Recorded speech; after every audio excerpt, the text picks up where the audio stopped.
स्वागत है आप सभी का हमारे YouTube चैनल में। आज के इस वीडियो में हम लोग देखेंगे क्लास 6 का साइंस पार्ट 3 वायु जीवन के लिए आवश्यक, एयर एसेंशियल फॉर लाइफ। इसमें हम लोग अभ्यास के प्रश्न को देखेंगे, ठीक है। तो इसमें देखिए पहला नंबर का प्रश्न में कहता है इनमें से सही शब्द का चयन कर रिक्त स्थानों की पूर्ति कीजिए। यहाँ पर देखिए ऑक्सीजन है, कार्बन डाइऑक्साइड है, वायुमंडल है, फिर नाइट्रोजन है और फिर पवन है। यही पांचों में से इसमें खाली स्थान में यहाँ पर भरना है, ठीक है। तो आप यहाँ पर देख लीजिए पहला नंबर में कहता है पृथ्वी के चारों ओर की वायु की परत खाली जगह कहलाती है। तो यहाँ पर देखिए वायुमंडल भराएगा, ठीक है। पृथ्वी के चारों ओर की वायु की परत वायुमंडल कहलाती है, आप इसे नोट कर लीजिए। फिर आगे देखिए 2 नंबर में कहता है सभी जंतु श्वसन में वायु से खाली जगह लेते हैं। तो यहाँ देखिए सभी जंतु श्वसन में वायु से कार्बन डाइऑक्साइड लेते हैं, ठीक है। यहाँ पर क्या हो जाएगा कार्बन डाइऑक्साइड, यहाँ पर देखिए ये कार्बन डाइऑक्साइड है, ठीक है। तो आप इसे अपना कॉपी पर नोट कर लीजिए। फिर आगे देखिए 3 नंबर में कहता है जलने में खाली जगह गैस सहायक होती है। तो यहाँ खाली जगह की जगह पर हो जाएगा ऑक्सीजन, ठीक है। जलने में ऑक्सीजन गैस सहायक होती है, ठीक है। फिर आगे देखिए 4 नंबर में कहता है गतिशील वायु को खाली जगह कहते हैं। तो यहाँ पर देखिए पवन भराएगा, ठीक है। गतिशील वायु को पवन कहते हैं, आप इसे नोट कर लीजिए। फिर आगे देखिए 5 नंबर में कहता है वायु में सबसे अधिक खाली जगह गैस है। तो यहाँ पर खाली जगह पर होगा नाइट्रोजन। वायु में सबसे अधिक नाइट्रोजन गैस है, ठीक है। आप इसे अपना कॉपी पर नोट कर लीजिए। फिर हम लोग आगे बढ़ेंगे 3 नंबर में। इसमें कहता है खंड क में अंकित शब्दों को खंड ख के सही व्याख्या से मिलान कीजिए। तो यहाँ पर देखिए खंड क है और यहाँ पर देखिए खंड ख है। तो खंड क से खंड ख में यहाँ पर मिलान करना है। तो यहाँ पर देखिए पहला नंबर में यहाँ दिया हुआ है हवा, फिर आगे है ऑक्सीजन, फिर नाइट्रोजन, फिर वायु। और यहाँ पर खंड ख में देखिए जलने में सहायक नहीं है, फिर है पारदर्शी, फिर है गतिशील वायु है और फिर है जलने में सहायक है।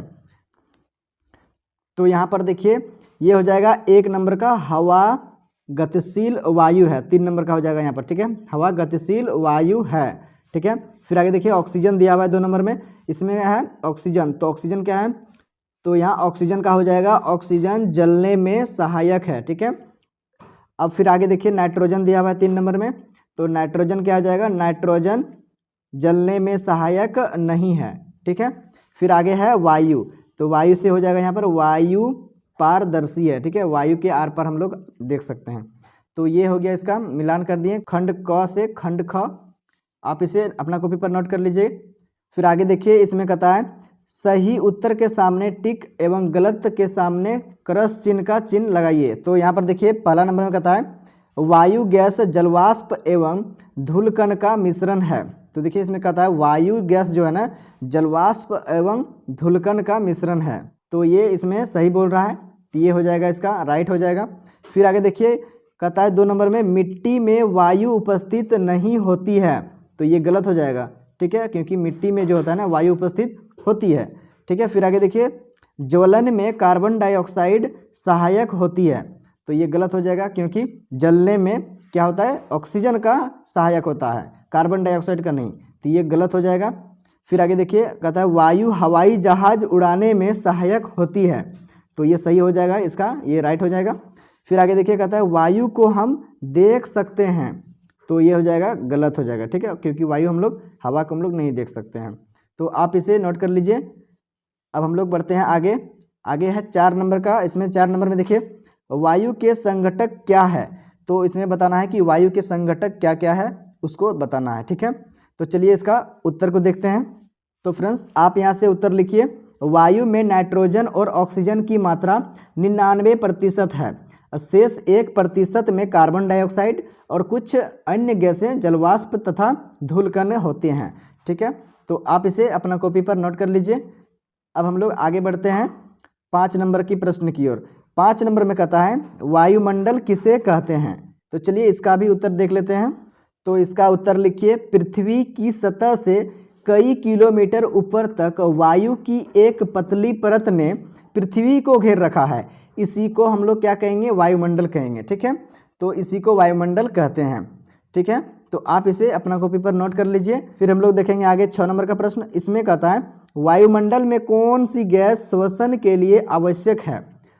तो इसमें बताना है वायुमंडल में कौन सा गैस है जो श्वसन के लिए आवश्यक है।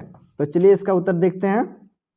तो फ्रेंड्स आप यहाँ से उत्तर लिखिए, वायुमंडल में ऑक्सीजन गैस श्वसन के लिए आवश्यक है।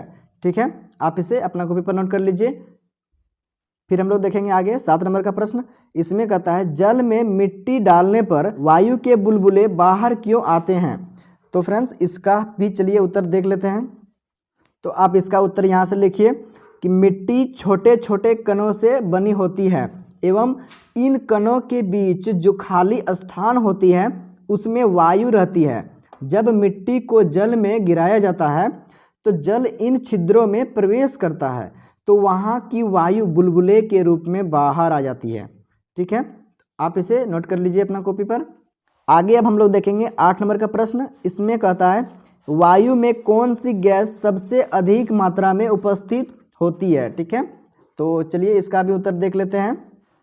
तो इसका उत्तर लिखिए, वायु में नाइट्रोजन गैस सबसे अधिक मात्रा में लगभग 79% रहती है। ठीक है, आप इसे नोट कर लीजिए अपना कॉपी पर। फिर हम लोग बढ़ते हैं अगला प्रश्न की ओर। आगे है 9 नंबर का प्रश्न।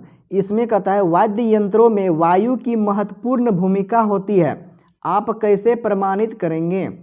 तो चलिए इसका भी उत्तर देख लेते हैं। तो उत्तर यहाँ से लिखिए कि वायु के द्वारा ही ध्वनि का संचरण एक स्थान से दूसरे स्थान तक होता है। वायु के बिना ध्वनि हमारे कानों तक नहीं पहुँच सकेगी, इसीलिए वाद्य यंत्रों से निकली ध्वनि हेतु वायु आवश्यक है। ठीक है, तो आप इसे अपना कॉपी पर नोट कर लीजिए। फिर बढ़ते हैं अगला प्रश्न की ओर। आगे है 10 नंबर का प्रश्न। इसमें कहता है आपको कैसे पता चलता है कि वायु में जलवाष्प है। तो चलिए इसका भी उत्तर जान लेते हैं।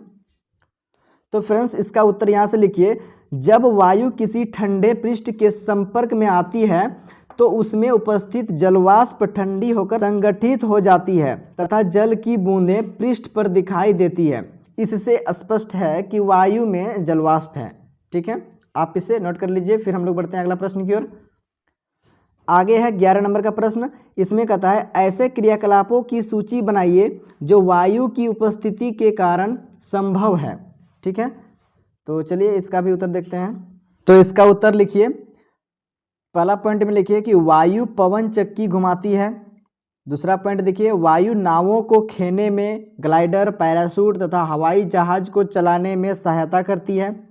फिर आगे देखिए तीसरा पॉइंट में, पक्षी, चमगादड़ तथा कीड़े वायु की उपस्थिति के कारण ही उड़ पाते हैं। फिर आगे देखिए चौथा पॉइंट, वायु बहुत से पौधों के बीजों तथा फूलों के पराग कणों को इधर उधर फैलाने में सहायक होती है। फिर आगे देखिए 5वां पॉइंट, जल चक्र में वायु एक महत्वपूर्ण भूमिका निभाती है। ठीक है, तो आप इसे अपना कॉपी पर नोट कर लीजिए। फिर बढ़ते हैं हम लोग अगला प्रश्न की ओर।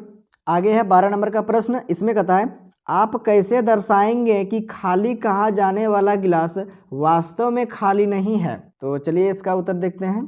तो फ्रेंड्स इसका उत्तर लिखिए, हम जानते हैं कि वायु हर जगह है।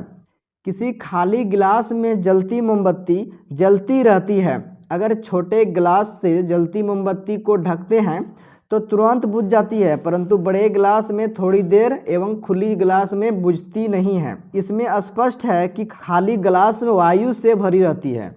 ठीक है, तो आप इसे नोट कर लीजिए। फिर हम लोग बढ़ते हैं अगला प्रश्न की ओर।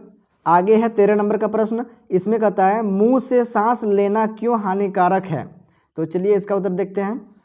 तो इसका उत्तर लिखिए, वायु में धूलकण उपस्थित रहते हैं जो समय तथा स्थान के साथ बदलते रहते हैं। यदि लोग मुंह से श्वास लेते हैं तो ये धूलकण शरीर में प्रवेश कर जाते हैं, परंतु श्वास नाक से लेने पर नाक में उपस्थित छोटे छोटे बाल एवं चिपचिपा पदार्थ इन कणों को शरीर के अंदर प्रवेश नहीं होने देता है। ठीक है, तो आप इसे अपना कॉपी पर नोट कर लीजिए। फिर हम लोग बढ़ते हैं अगला प्रश्न की ओर। आगे है 14 नंबर का प्रश्न। इसमें कहता है अगर दो मोमबत्तियों को जलाकर अलग अलग आकार के गिलास से ढक देंगे तो कौन सी मोमबत्ती ज़्यादा देर तक जलेगी और क्यों। तो चलिए इसका उत्तर देखते हैं। तो इसका उत्तर लिखिए, अगर दो जलती मोमबत्ती को जलाकर अलग अलग आकार के गिलास से ढक देंगे तो जो गिलास बड़ा होगा उसमें जलती मोमबत्ती देर तक जलती रहेगी, क्योंकि आकार के अनुसार गिलास में वायु निहित रहती है। ठीक है, तो आप इसे अपना कॉपी पर नोट कर लीजिए। फिर हम लोग बढ़ेंगे अगला प्रश्न की ओर। अब हम लोग देखेंगे 15 नंबर का प्रश्न। ये इस अभ्यास का लास्ट प्रश्न है, ठीक है। इसमें कहता है यदि वायुमंडल से ऑक्सीजन गैस समाप्त हो जाएगी तो क्या होगा। तो चलिए इसका उत्तर को देखते हैं। तो फ्रेंड्स, इसका उत्तर लिखिए, वायुमंडल से वायु या ऑक्सीजन गैस समाप्त हो जाएगी तो पृथ्वी पर रहने वाले सभी जीव जंतु नष्ट हो जाएंगे, क्योंकि ऑक्सीजन के बिना जीवन संभव नहीं है, ठीक है। तो आप इसे अपना कॉपी पर नोट कर लीजिए। तो इस तरह से आज हम लोग इस वीडियो में क्लास 6 का साइंस पार्ट 3 का अभ्यास का प्रश्न को कंप्लीट किए। उम्मीद करते हैं कि ये वीडियो आपको अच्छी तरीके से समझ में आ गया होगा। अगर कहीं आपको प्रॉब्लम हो रहा है तो आप कमेंट करके जरूर पूछिएगा, इसका रिप्लाई देने का मैं पूरा कोशिश करूंगा। तो फ्रेंड्स, मेरा आपसे बस एक ही रिक्वेस्ट है, यदि वीडियो आपको अच्छी तरीके से समझ में आ गया तो वीडियो को एक लाइक जरूर कर दीजिएगा। चैनल पर पहली बार आए हैं तो चैनल को सब्सक्राइब करें और साथ में बेल आइकन को भी प्रेस करके ऑल नोटिफिकेशन में कर लें, ताकि जब भी मैं इस तरीके का नया वीडियो अपलोड करूंगा तो उस वीडियो का नोटिफिकेशन सबसे पहले आप तक पहुंच सके, ठीक है फ्रेंड्स। और अपने दोस्तों को शेयर करने ना भूलें, ताकि उसे भी इस वीडियो का लाभ मिल सके। और अधिक से अधिक लोगों का जुड़ने का प्रयास करें फ्रेंड्स, ताकि मुझे भी लगे कि आप मेरे साथ हो और मैं ज़्यादा से ज़्यादा वीडियो को अपलोड कर सकूं। तो इस वीडियो में बस इतना ही फ्रेंड्स, मिलते हैं नेक्स्ट वीडियो में। तब तक के लिए bye. Thank you for watching my video.